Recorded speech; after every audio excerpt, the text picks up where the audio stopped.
Dalam salah satu video yang sudah beredar di YouTube, Badrus Salam LC Al-Wahabi itu mengatakan bahwa semua hadis yang menjelaskan tentang sunnahnya mengeraskan atau menyaringkan bacaan basmalah dalam surat Al-Fatihah ketika sholat, semua hadisnya dhaif, tidak ada yang sahih. Begitulah jawaban yang telah disampaikan oleh Badrus Salam LC Al-Wahabi kepada para jemaahnya. Sekarang mari kita bahas, apakah benar semua hadis tentang sunnahnya menyaringkan bacaan basmalah ketika kita membaca surat Al-Fatihah dalam sholat adalah hadis dhaif, hadis lemah, dan tidak ada yang sahih?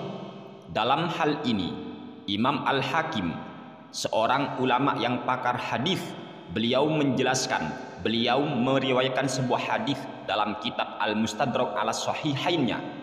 Kata beliau, akhbarana Abu Muhammad Abdullah bin Ishaq bin Ibrahim al-Adl bi Baghdad, sana Ahmad bin Ishaq bin Salih al-Wazzan, sana Abdullah bin Amr bin Hassan, sana Syarik an Salim an Sa'id bin Jubair an Ibni Abbas qala kana Rasulullah sallallahu alaihi wasallam yajharu bi bismillahirrahmanirrahim qad ihtajjal Bukhari bi Salimin hadza wa huwa Ibnu Ajlan al-Aftas, wahtajja Muslim bi Syarik, wa hadza isnadun sahihun wa laysa lahu illatun.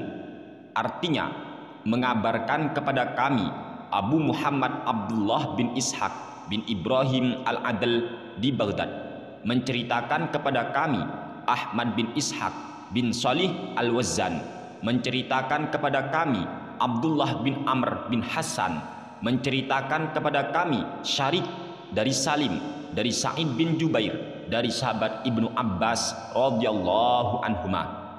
Beliau berkata, Rasulullah sallallahu alaihi wasallam itu menyaringkan bacaan Bismillahirrahmanirrahim. Imam Al-Bukhari sungguh berhujjah dengan Salim, dan dia adalah Ibnu Ajlan al-Aftas, sedangkan Imam Muslim berhujjah dengan Syarik.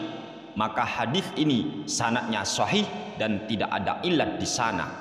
Selain hadis ini, Imam Al-Hakim juga meriwayatkan hadis dari An Aliin wa Ammar anna Nabiyya sallallahu alaihi wasallam kana yajharu fil maktubati bi bismillahirrahmanirrahim wa kana yaqnutu fi salatil fajri ila anqal. Kemudian Imam Al-Hakim menyatakan hadza hadithun sahihul isnadi, artinya dari Ali dan Ammar bahwa Rasulullah Shallallahu Alaihi Wasallam menyaringkan dalam sholat wajib atau maktubat, menyaringkan bacaan Bismillahirrahmanirrahim, dan beliau Nabi Muhammad Shallallahu Alaihi Wasallam membaca doa kunut dalam sholat subuh. Kemudian Imam Al-Hakim mengomentari hadis ini, hadza hadithun sahihul isnadi, hadis ini sahih sanadnya. Imam Ibnu Hibban, seorang ulama yang juga pakar hadis, beliau meriwayatkan sebuah hadis dalam kitab Sahih Ibnu Hibbannya, zikru ma yustahabbu lil imami ayyajhara bi bismillahirrahmanirrahim inda ibtida'i qiraati fatihatil kitabi. Akhbarana Muhammad bin Hasan bin Qutaibah qala haddatsana Harmalah bin Yahya qala haddatsana bin Wahb qala akhbarani Haywah qala akhbarani Khalid bin Yazid an Sa'id bin Abi Hilal an Nu'aim al-Mujmir qala shallaitu wara'a Abi Hurairah faqala bismillahirrahmanirrahim thumma qara'a bi ummil kitabi hatta idza balagha ghairil maghdubi alaihim waladdallin qala amin wa qala an-nasu amin ila anqal falamma sallama qala walladzi nafsi biyadihi inni la asbahukum salatan bi rasulillahi sallallahu alaihi wasallam. Artinya, penjelasan tentang sunnahnya bagi imam sholat menyaringkan bacaan Bismillahirrahmanirrahim ketika ia memulai bacaan Al-Fatihah atau Ummul Kitab telah mengabarkan kepada kami Muhammad bin Al-Hasan bin Qutaibah telah bercerita kepada kami Harmalah bin Yahya telah menceritakan kepada kami, Ibnu Wahab telah mengabarkan kepada kami, Haywah telah mengabarkan kepadaku, Khalid bin Yazid dari Sa'id bin Abi Hilal dari Nu'aim al-Mujmir. Beliau berkata, saya sholat di belakang sahabat Abu Hurairah. Ternyata beliau membaca Bismillahirrahmanirrahim. Kemudian beliau membaca surat Al-Fatihah atau membaca Ummul Kitab, sehingga ketika sampai ghairil maghdubi alaihim waladdallin, beliau sahabat Abu Hurairah membaca amin, dan para makmum pun membaca amin.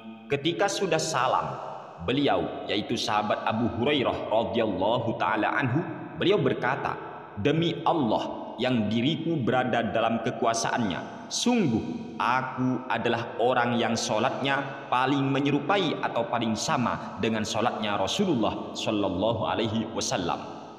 Jadi hadis-hadis tentang masalah menyaringkan bacaan basmalah atau Bismillahirrahmanirrahim ketika kita melaksanakan sholat pada waktu membaca surah Al-Fatihah itu sudah dinyatakan dengan sanad yang sahih oleh para ulama yang pakar hadis, dan itulah mazhab kita, mazhab Imam Asy-Syafi'i rahimahullahu ta'ala. Kalau ada sebuah perbedaan pendapat di antara para ulama empat mazhab, maka kita harus saling menghargai. Tetapi tolong jangan sampai kita menyatakan bahwasanya semua hadisnya dhaif, semua hadis lemah, tidak ada yang sahih tentang masalah menyaringkan bacaan basmalah. Sebab nyata-nyatanya, faktanya, para ulama pakar hadis juga banyak yang meriwayatkan bahwa Nabi Muhammad SAW ataupun sahabat ternyata menyaringkan bacaan Bismillahirrahmanirrahim. Dan kalau dalil-dalil ini masih kurang, silakan cek langsung dalam kitab Al-Majmu' Syarhul Muhadzab karya daripada Al-Imam An-Nawawi rahimahullahu ta'ala. Di sana beliau panjang lebar membahas kualitas hadis itu, apakah sahih atau tidak. Di sana sudah dijelaskan oleh beliau dalam artian ulama memang masih berbeda pendapat apakah sunnahnya menyaringkan atau tidak. Apalagi kita tahu ketika Syekh Sudais beliau pergi ke Indonesia, di Jakarta, ketika itu mengimami sholat, apa yang dilakukan beliau Syekh Sudais? Ternyata beliau ketika membaca surat Al-Fatihah, beliau menyaringkan bacaan Bismillahirrahmanirrahim. Beliau Syekh Sudais orang Mekah, ternyata menyaringkan bacaan basmalah, menyaringkan bacaan Bismillahirrahmanirrahim ketika sholat pada waktu membaca surat Al-Fatihah. Padahal kita tahu ketika beliau di Mekah, beliau itu tidak menyaringkan bacaan basmalah. Namun ketika beliau pergi ke Indonesia, beliau menyaringkan bacaan basmalah. Mengapa demikian? Sebab beliau menghargai mazhab-mazhab yang ada di Indonesia, utamanya mazhab Imam Asy-Syafi'i yang mengatakan sunnahnya membaca atau menyaringkan bacaan basmalah Bismillahirrahmanirrahim ketika kita hendak membaca surah Al-Fatihah. Jadi kita harus bijak. Maka sungguh sangat aneh ketika orang luar negeri masuk ke Indonesia menyaringkan bacaan basmalah, menyaringkan bacaan Bismillahirrahmanirrahim. Orang luar negeri menghargai mazhab Imam Asy-Syafi'i, maka sungguh sangat mengherankan sekali apabila ada orang Indonesia sendiri kok malah mempersoalkan bacaan, menyaringkan bacaan basmalah. Inna lillahi wa inna ilaihi raji'un. Inna lillahi wa inna ilaihi raji'un.